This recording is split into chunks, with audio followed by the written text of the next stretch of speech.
Okay, number one, read reviews. Even if those reviews are word of mouth, read reviews, observe, and put your feelers out there for who fits for you best to achieve what it is that you want to achieve with that worker. There's lots of them. There are a dime a dozen. Some are experienced, some are not. Some have a little experience, and some lie about their experience. So that's why it's best to go based off of reviews. We all have this beautiful thing called the internet. And if we're advertising services online, which is exactly where you saw them, then likely there are reviews or there are testimonies of people that have worked with them before. So do yourself the favor and read before you put your life in somebody's hands like that, especially your spiritual life or any part of your life. Read the reviews first so that you know exactly what and who you're dealing with.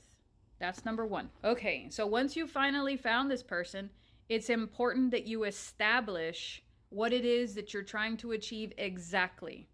Now, that includes honesty. It doesn't matter how important you think it is to keep this secret. No, it's important to expose it so that you and the worker can work towards rectifying the situation. It doesn't matter if you have a shady past. It doesn't matter if you are seen in a negative light. It's important to be honest with this person because regardless of whether you say it or not, they will find out. Whether you like it or not, they will find out some way, shape, or form. This is what they do. It's their job to find these things out, you know? So it's their job to get to the root of a situation and to try to do their best spiritually to help it. So honesty and background. They need to know. They need to know every bit about what it is that you're trying to achieve and every bit about what it is that you're trying to fix. Okay? Keep in mind, once again, you're both people. If there's a miscommunication, if there's a misunderstanding, if there's a personality conflict, it's well within both y'all's rights to potentially call it quits if you guys clash in your personalities. That can happen during this phase. That can happen during what's called like a consultation phase. It's normal. Sometimes people are not meant to get along. So you can just go look for somebody else.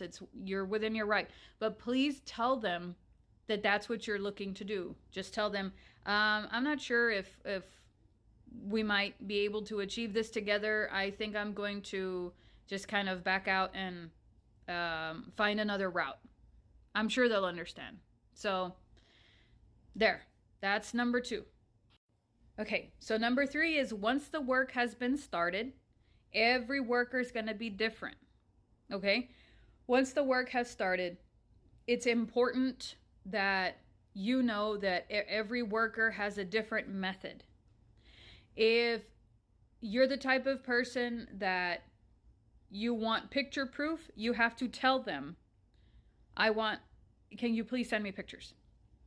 If you're the type of person that wants to understand the process, tell them to explain to you the process.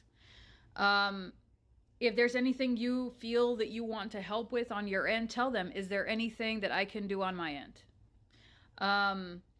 If there's like details that you want to know about any of the work that's being done, if they're a professional or if they're, people friendly, they'll be able to explain the process to you. Now, I have to warn you, there are some out there that they don't want to tell you how their process works for several simple reasons, one of which is they might be scamming you.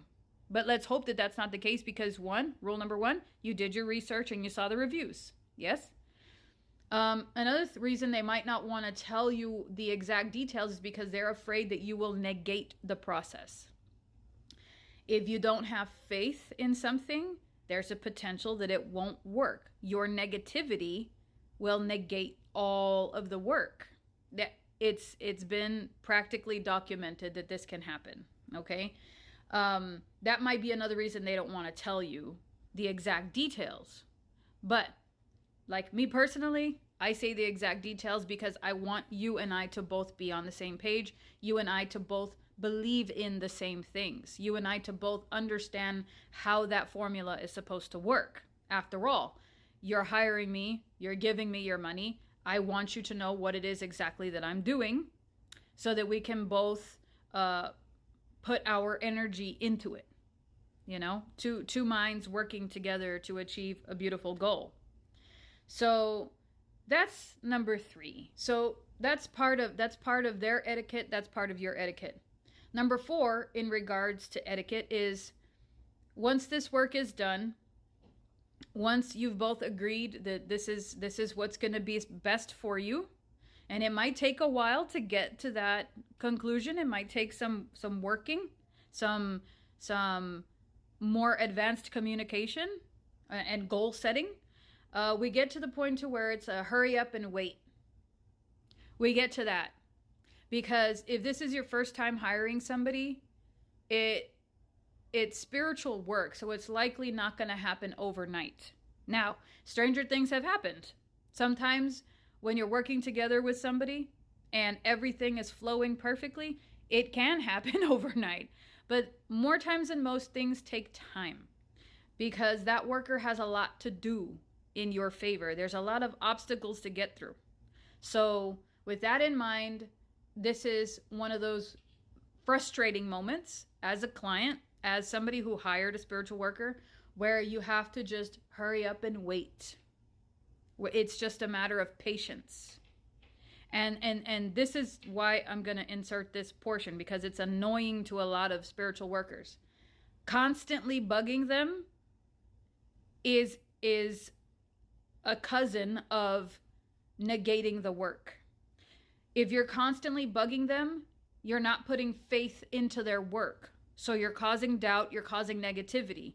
You're beginning to make that scale dip out of your favor because of the negative energy you're putting on that other scale, if that metaphor makes sense. So when you guys start out, we're trying to pour positivity into a favorable outcome. But when you start saying, is it done? Is it done? Is it going to work? And what happened here? What happened there? And blah, blah, blah, blah, blah, blah, blah, blah, you're pushing the work down. You're pushing the work away. You're allowing for a negative outcome.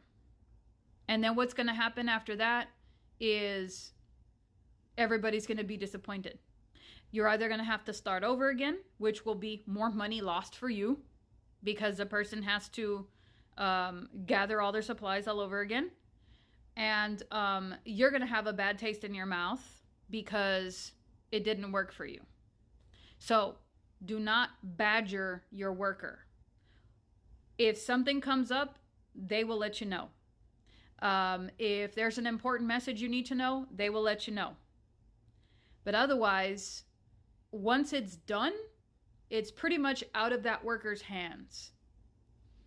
It's up to whatever forces that be, whatever forces they used to create that outcome for you. Whether it be God, whether it be saints, whether it be pagan deities, whether it be spirit guides, whether it be anything. It's since they're working in an alliance with those types of spirits and those types of energies, they've done their part. Now it's up to those energies to do their part.